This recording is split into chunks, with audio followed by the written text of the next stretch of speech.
producer working at the intersection of race, gender, and identity. This Q&A will last 30 minutes. It'll be recorded and we can all view it later in our panel room. We hope you'll join us again today for our further screenings of our shorts. And yeah, stick around if you want to network or connect after the Q&A. We'll be hanging out in our rooftop room. Okay, over to you, Lucina. Hello, everybody. I'm Lucina Fisher. Thank you so much, Katie. And hi, filmmakers. Some of the words that I saw in the chat, I just want to read off. Joy, chills, laughter, powerful, moving, didn't see that coming. Those girls were good. That's what you all were able to accomplish in under 20 minutes, which is remarkable. And it's also what makes short films so special, that you're able to create emotion and feeling in your audiences. And what I would love to know from each of you is what inspired you to make your film?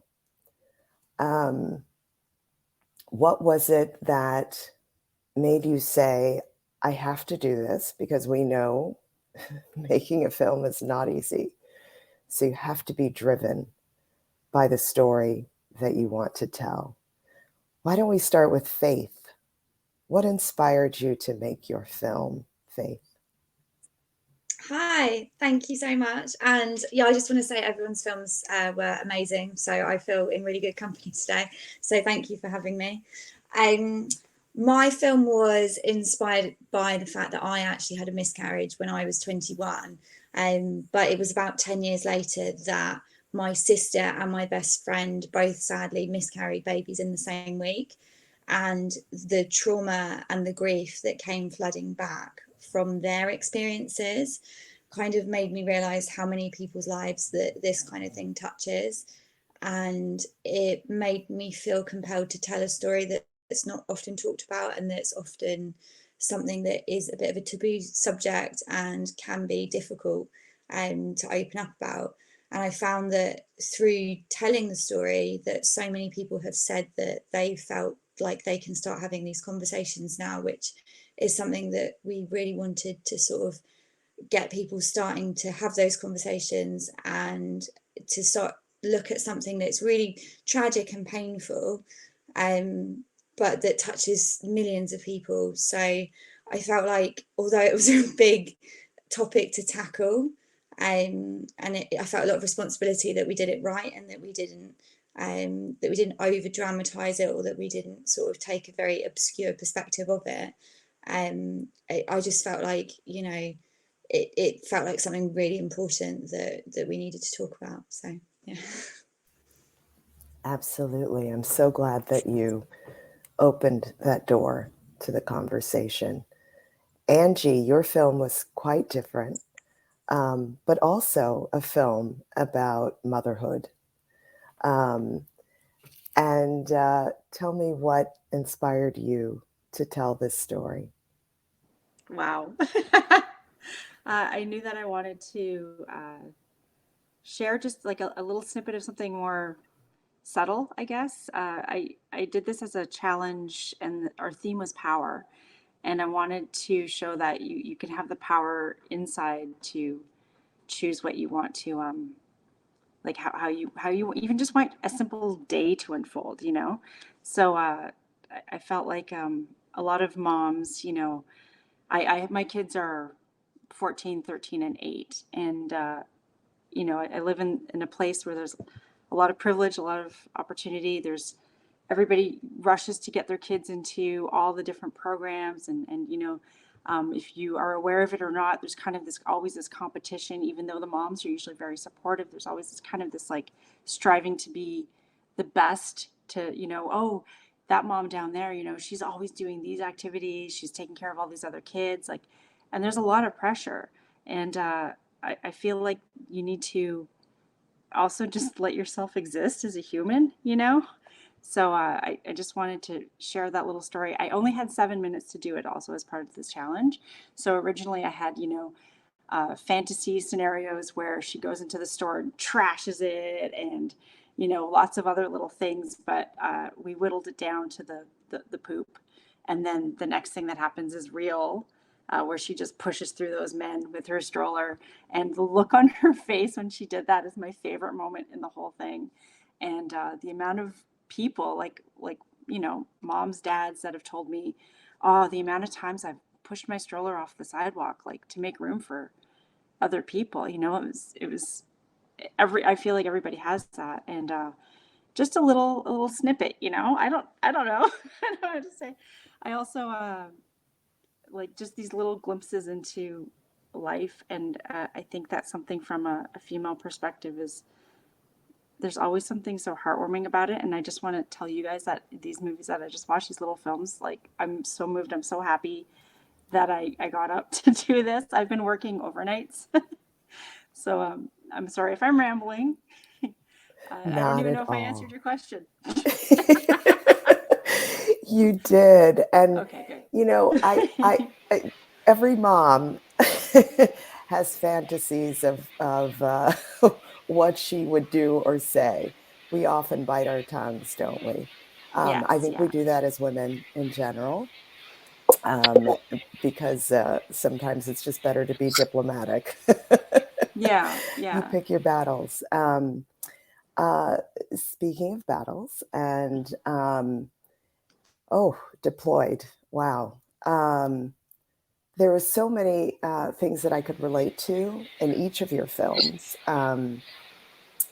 I'm a mother of three as well, Angie, and I also am a military brat. So I grew up, right. I grew up with a mother who often was raising us four kids alone while my father was away, whether that was in Vietnam or Germany or someplace else that we didn't know. So Jacqueline and Sarah Beth, wow. Um, I was so struck by the time passages that you were able to show in your film, and how much you were able to get into just a short film where you really made us feel what was happening with the characters. Tell us what inspired you to make this film. Um, Hi, everyone. Jacqueline, do you want me to go first? Yes, sorry. Okay, that's all right. um, well, hi, everyone. Oh, my goodness.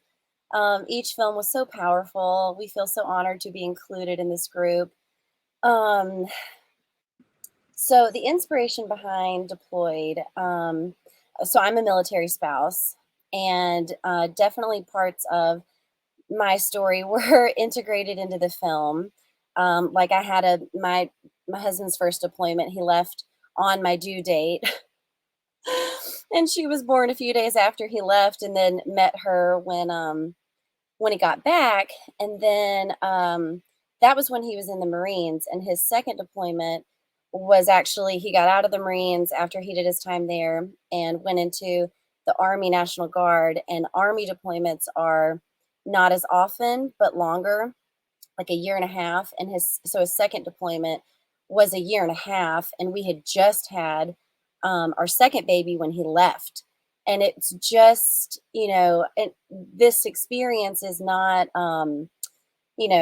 just specific to me. When I first became a military spouse and kind of we moved to our first base in California, um, it felt like I was initiated into this secret club of spouses who are predominantly female. And all of the women that I met were just the most amazing women, and all of these crazy hardships that they would go through as part of military life. It was just sort of like, this is just what it's like. It's really hard, but we get used to it. And um, my mind was just blown. And the women that I've gotten to know and meet, and the stories that I've been able to witness and then also kind of experience myself, I knew, oh my gosh, I want to be telling these women's stories forever. Because the hardships, they get used to them. And, the general public, there is appreciation, but it, those stories just aren't really told, like what it's really like. And my grandmother was an Army spouse. And so I always grew up kind of hearing what she went through, never dreaming I would ever be in the same boat. And as soon as I started going through it, I was like, Mimi, this is hard. You always acted like it wasn't a big deal. So yeah, I just really wanted to tell the story of the women who, uh, you know, change careers every 3 years or pick up a career at each new base.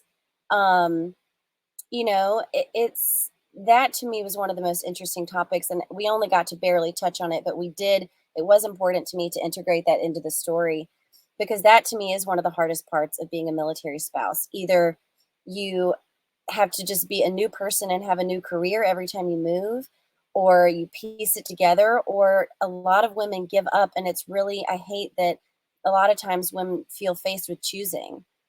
And you're a single parent most of the time. So there are just lots of layers of things that I felt like were so important to try to tell and touch on and all that. Okay, I've rambled. Jacqueline, I'd love if you wanted to share anything or if anybody has any questions. Oh, Jacqueline, you're muted.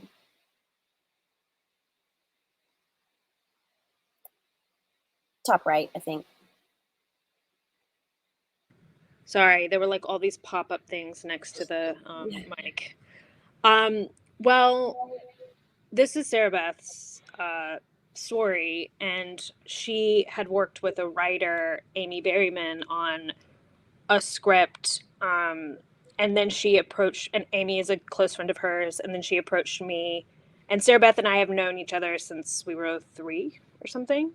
So I originally, like, back to your point, originally in the story, there were many more flashbacks and flash forwards and all of this stuff. And I was like, I think it was too much. And I think the way that the film came out sort of was able to contain it in a way that was really concise and gave you all the feeling, but wasn't confusing. Because I don't know, I'm not, I'm an outsider, like I'm an audience member like everyone else to the story. It was very fascinating to learn kind of all about the details of that life. But I related to the universal themes of, what it's like to be a woman, going through a hard time and motherhood. I thought the portrayal of motherhood was very beautiful in the script. And having watched Sarah Beth go through this personal experience, I was really inspired by her resilience and also her determination to tell this story. I think this is a story that is not going to go away. So I think I've never done something like that before. So, yeah. Great job. Oh, go ahead, Sarah Beth. Oh, I was just going to add something that I think Jacqueline did so well. I'm sure, many of you probably came up against these obstacles as well. Angie, specifically, you talked about having to cut things. We shot during the pandemic, and we had things that happened that cut down our shooting time. We lost like a day and a half, and cuts had to be made. And I was so grateful that Jacqueline knew exactly how to still tell the story and get it all in there, making those cuts. So I'm very grateful for that. And I'm sure others experience those, similar obstacles shooting during this time. Wonderful. So Cassie and Grace, Ramora, is a very different film. Not so much about motherhood, but there's something very kind of childlike, in the expression of it, in the sort of folktale aspect. So yeah, I love your film, and so many people love the twist at the end. Tell us what inspired the two of you to make this film. Well, like the title says, we were definitely interested in kind of exploring folklore. Grace and I are also comedians, so we love to try and like tell these stories through a comedic lens, but we love to try to explore themes that maybe aren't naturally comedic, like a concept of like letting go. Um, which I feel like, not to put everyone's story through a lens of our piece, but I was just thinking, because ours wasn't about motherhood, but what related between all the pieces, and like there was kind of this idea of letting go in a lot of them, whether that's letting go of the concept of what it means to be a mother, or letting go of the loss of a child or a partner. So I think that was very interesting to find commonalities, even though ours was a different total piece. But so we were interested in exploring this idea of letting go, but then we are comedians, so obviously it was going to have some of that playfulness. And then simultaneously, we were also just interested in folk tales. I find folk tales to be such a funny balance of tragic kind of tales, especially like the non-Disney, like classic folk tales can be very dark and strange, but also kind of funny in that like extremeness. So we had been talking about how in the classic Little Mermaid story, Little Mermaid doesn't end up with the prince. In fact, he like leaves her for another woman, and the end of the tale ends with her like standing over their bed as they sleep, and she's like about to cut their throats, and then she decides not to, and instead, because she doesn't kill the prince, she turns into sea foam, and she's just like cursed to be sea foam in the ocean.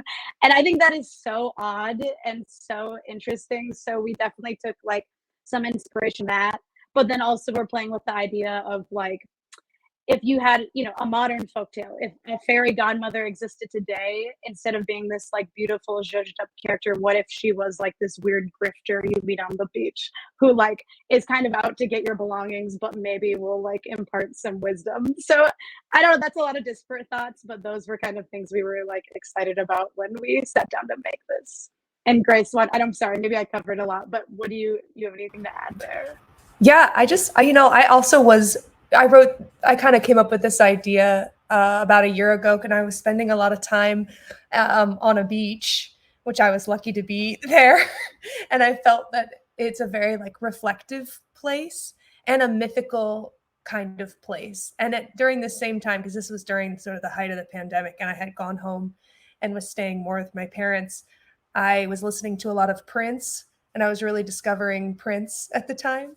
And I was walking on the beach and listening to his music and loving it, and it was helping me just kind of feel better as we all were trying to get through this time. And I thought, I really want to do a musical montage. And Cassie is, my artistic partner. I love her so much and came to her immediately, and that was something we were so inspired by. Was like, let's have this piece of music and let's play trombone on the beach. We thought about getting a piano and like digging a hole and sinking it in the ground and having Kevin play on the piano. And of course we went with a shark guitar, which was actually better.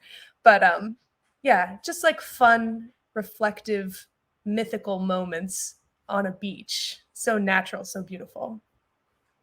Oh, that moment stuck with me. I loved it. I was like, oh, and we're going to go there? Oh my goodness. So Rebecca is going to step in because unfortunately I have to run. I'm in Milwaukee at the Milwaukee Film Festival where I'm also a judge.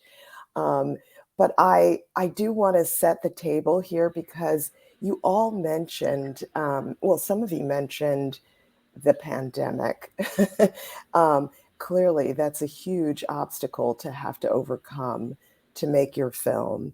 And so I think a lot of folks want to know, what does it take to make a film? And,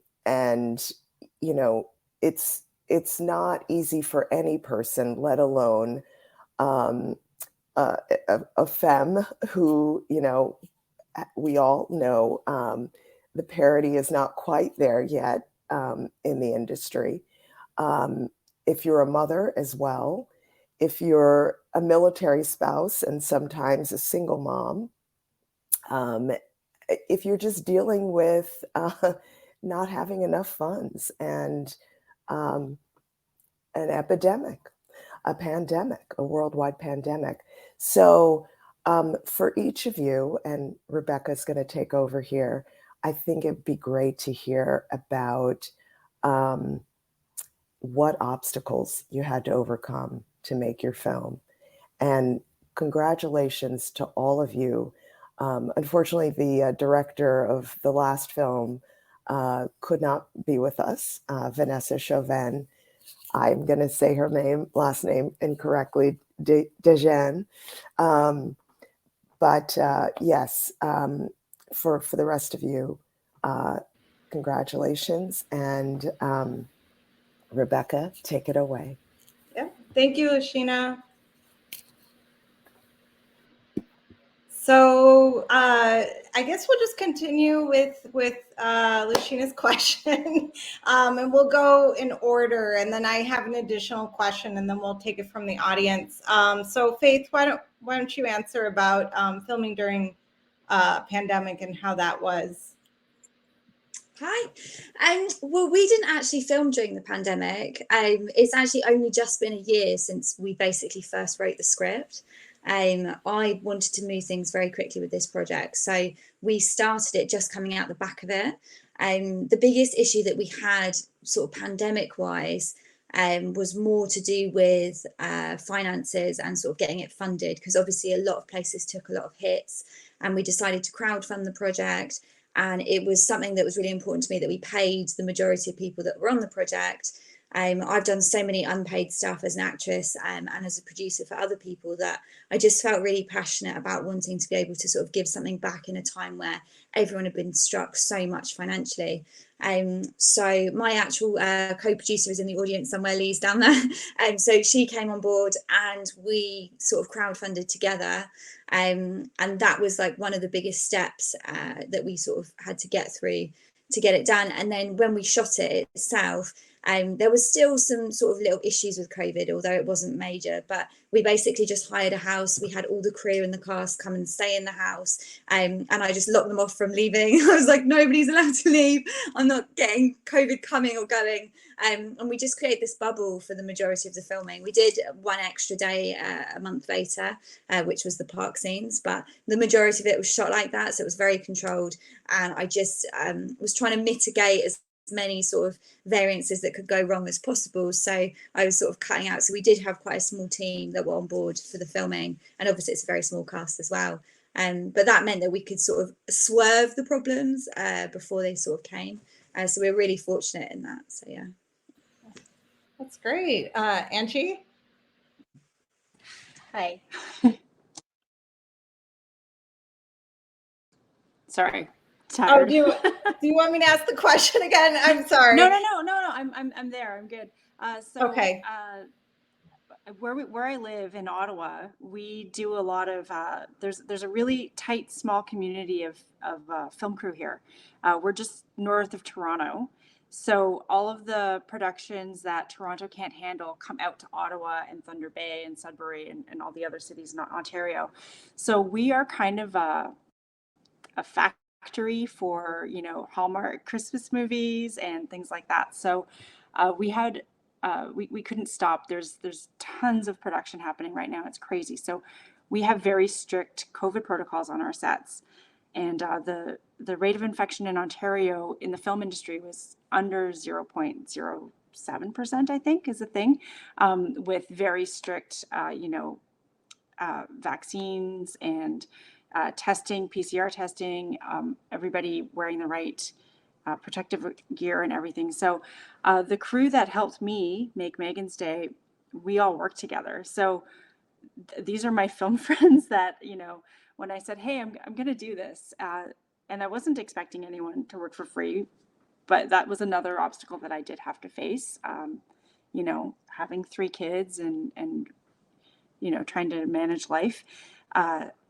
And I did want to pay everybody, but these are people that I've worked with for years and years, and they said, yeah, you want to do it? I'll help you. So Jessie Turner, the woman that was the DOP and the shooter, she's like the best in the city, really. And so she volunteered her time. So we had already all kind of worked in this small bubble. I made it happen in one day.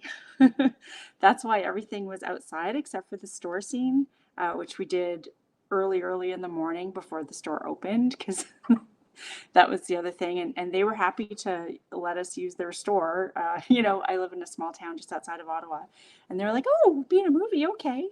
And then, yeah, keeping everything outside, that helped with the whole, COVID thing. The kids were all around. It was just a really fun day. But yeah, the obstacles were definitely finances and yeah, just, managing the whole COVID scenario. Because here, I think, Faith, you're in England, am I assuming correctly? But yeah, we're all still, masking, and it's still pretty serious here, I guess. People are taking it seriously. Because of, this whole Omicron, whatever, you guys know, I don't have to explain it. We're all in the same boat pretty much. But yeah, so having that small crew, and it was just, we had such a fun day. It was so great. And then, I'm just so happy that I get to continue moving on with this and hearing about other people. It's weird, right? Because when you're working on your own project, you're so immersed in your own project, and then to meet other filmmakers and you have all similar kind of things that you're dealing with and going through. It's just really nice. I'm very honored to be here. Thank you. Yeah, that's great. Thank you, Angie. And Jacqueline and Sarah Beth, how did you guys shoot during the pandemic, and maybe talk about how that was? So We shot in April, which, most people had been vaccinated of 2021. And I think there was still, people were very nervous about it. We had several obstacles.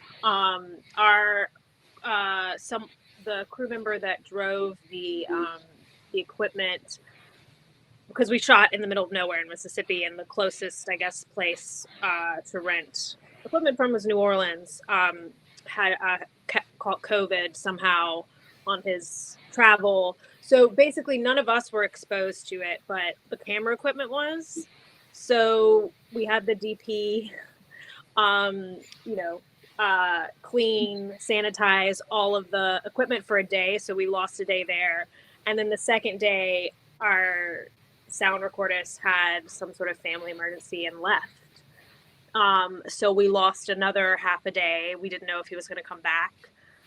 We had flown in, brought in our DP, an actor, a couple of other people came up from New Orleans. We were shooting in it was challenging because we weren't in a film hub. We weren't in New York, LA, Toronto, somewhere where there's London, where there's an easy crew you can replace right away. So I didn't know what we were going to do. And I felt, I was so worried, and Sarah Beth, and I know, has worked so hard. We worked so hard to make this happen. And I was like, I don't want this to be like a silent film. So luckily he came back. We finished the weekend. We didn't, unfortunately, weren't able to shoot the full script, but that's what Sarah was saying. We were able to figure it out, and then figure it out in editing. But yeah, I have shot a couple of features in the past 2.5 years, and this 3-day shoot was the most challenging. So I don't know why. I was like, Sarah Beth, it's not usually like this, but well, yeah, I think really not filming in a hub is a big point to make, because we filmed in Mississippi because Jacqueline and I we're still living here, and we were, or she'd come back, pandemic, all that. I've got 3 children that I couldn't really leave. And then our location was free here in Mississippi. And so that was like a big budget thing. But I forgot. So when the crew member bringing in all of the camera stuff, he was a core crew member, and we had to scramble and find someone else. And they had to, it was just nuts for like 32 hours. We thought maybe the film wasn't happening. And I forgot, Jacqueline, that for a moment before the sound guy came back, we thought maybe we were going to be making the whole thing was going to be silent with like voiceover after. And so anyway, thankfully, none of that happened. But I will say something I was so grateful for in those moments was that we had a crew that was after reading the script, passionate about the story, and it was a very supportive environment. And where there could have been a lot of panic, everyone stayed calm and just thought, we're gonna, we're gonna figure this out. And I think that, choosing your crew carefully, people who connect to the story that may not necessarily, even if their part on the crew is small, it did end up mattering, because I know that is what helped us figure things out and keep going. And then, go into the next scene after we knew it was all going to come together, having to just leave all that behind and still be in the moment. You have to have that collective energy of calm and supportiveness. And I was so, so grateful. That's great. And then I'm not sure where we're at on time. Katie, if you could just kind of put that in the chat. But Cassie and Grace, I want you to answer that question, but also we have a specific question for you. I think it's related to the sound design and music and where you got that accordion. That was funny. So I don't know if you could talk about the pandemic element and also the sound design of the film. Yeah. Yeah, Grace, I can talk about the pandemic if you want to talk about the music. Great. Yeah, so I think that was what I was thinking when I was watching these, was just that I imagine many people made their films during the pandemic, or the after this ripple that we're still in of it. It just was not an easy time to make content for a lot of different reasons. So I was so impressed by that. And just like everyone else, the same kind of challenges with wanting to keep everybody safe. In general, we had just a very small micro budget. So our crew was, I think there was maybe 7 of us and 2 actors.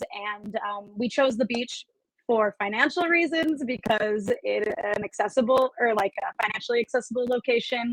And it was also very good with the pandemic to be able to just film in exteriors. But then interestingly enough, it came with all of its own challenges, including just like lugging a red camera up and down like a mountainside every day to get to the beach. So our crew is amazing. Can't thank them enough. And yeah, we all got very sweaty and sandy in the process. And another kind of funny moment of this all, which was like there's all these challenges, is that before our final shoot, which was Grace walking into the ocean, and like in our minds we're like, she'll just walk into the sea and disappear. And the day prior to us filming that, there was this giant industrial leak into the ocean off the coast of Los Angeles, and it was wastewater. So they were closing down all these beaches, and we're like watching as the beaches get closer and closer to us to close down. Luckily, our beach did not close down, but it did come down to this moment where I had to turn to Grace and say, it's not safe in a lot of places to go into the water because there's a lot of bacteria and fecal matter. So, let's talk about how we can rewrite this ending. We don't have to do it. And to Grace's credit, she still wanted to capture this vision we had for the finale of the piece, and she still chose to go into the doo-doo water. So I'm sorry, I don't know if anyone else finds this as funny as I, but we had a lot of challenges, and I never expected that to be one. But like, that is just being a filmmaker, is like, yeah, all the equipment got infected with COVID. Like, you would never expect these things to happen, but that's the beauty of filmmaking. I'm so glad you told that story. Thank you for asking about the music. I'll just answer it really quickly. My friend wrote all the music. His name is Andrew Whitbeck, and he's a fantastic piano player, guitar player, and accordion player. And what was really cool is that like Cassie and I knew that the music was going to be really important and had to really like set the tone. We were very inspired by White Lotus on HBO. I don't know if anyone else watched that show. Loved the music in that show. And I remember we were like, Randy, my character, needs, some drums or just something a little bit different to set her apart. And he actually came up to us and was like, well, what about an accordion? And I think, Cassie, you and I hadn't even thought about that. Didn't even think of that instrument. He had one. He has an ancient one that he like found in his grandmother's attic. He still has it. And he was like, well, this is so sea shanty, mysterious. And he kind of just, threw that in there and we fell in love with it. So yeah, Andrew Whitbeck, he's the best. Great. So I do think we're at the end of time. Gosh dang it. I want to ask one question for everyone. If you guys promise to be concise and short with your answer, we'll just go through everyone really quick because this is something I always ask during my interviews. What do you hope people, and this is probably going to be one of those long ones, but try to make it short. What do you hope people see in your film? And we'll just say, just go to the heart of it and then be concise, and we'll just go through everyone. Faith. Okay, first up. I hope people see in my film that the grief that people suffer when they have a baby loss touches the family much deeper, and it has a ripple effect that touches people around them, and that they then take that into their lives, and that they see how they can change the way that they view it and change the way that they help others around them in their lives as a result of that. Angie? I hope that people can see that just because you're a parent or you're caring for other people doesn't mean that it's you should feel guilty about putting yourself first sometimes. Okay. All right, Jacqueline and Sarah Beth. I was just going to say, I just want people to know how resilient and strong of a person you have to be as a military spouse, and how unique and wonderful the sisterhood of military spouses that forms through that life. Yeah, that's great. And Cassie and Grace. That letting go can actually be a positive thing, and that it can really be empowering. Okay, that was really fast. I wasn't expecting that. So I want to say thank you, everyone, for coming, and I love all your films. And I'm going to let Katie come up real quick to just kind of close things up.